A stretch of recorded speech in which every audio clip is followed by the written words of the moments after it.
Hi అండి, welcome to my channel life of సంతు. ఇది ఈరోజు మార్నింగ్ మినీ వ్లాగ్ అండి. ముందుగా అందరికీ హ్యాపీ శ్రీరామనవమి. నేనైతే మార్నింగ్ కొంచెం తొందరగానే లేచానండి. లేచేసి మంచిగా గుమ్మాలు అది ముగ్గులు పెట్టుకొని ఇంకా దేవుడి పూజ సామాగ్రి అదంతా క్లీన్ చేసుకున్నాను. వాటికి ఇప్పుడు బొట్లు పెడుతున్నాను. అండ్ పెట్టుకొని నైవేద్యం కూడా చేశానండి. వడపప్పు పానకం చేశాను, అవి కూడా చూపిస్తాను, చూసేయండి. అండ్ తర్వాత వాటిని దేవుడికి సమర్పించి మంచిగా ప్రార్థించుకున్నాను. అండ్ తర్వాత గుడికి వెళ్ళామండి ఈరోజు. అంటే కొంచెం తొందరగానే లేచాము, ఇంకా మా ఆయనకు కూడా టైం ఉందని వెళ్ళాము.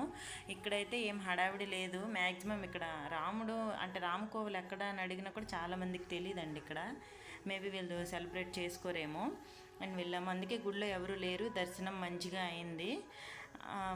ఏంటంటే ఇక్కడ గుళ్ళు చాలా పెద్దగా ఉంటాయండి. అంటే చాలా స్పేషియస్గా ఉంటాయి. మంచి మంచి అంటే విగ్రహాలు ఎప్పుడో పాతవులాగా అంటే యాంటిక్ పీసుల్లాగా ఉంటాయి. చాలా బాగుంటాయి ఇక్కడ. అంటే కోయంబత్తూర్లోనే కాదు, తమిళనాడులోనే తమిళనాడే మెయిన్ టెంపుల్స్కి ఫేమస్ కాబట్టి చాలా బాగుంటాయి గుళ్ళు. అందుకే ఇక్కడ చూపిస్తున్నాం టెంపుల్ మొత్తం, ఒకసారి చూసేయండి.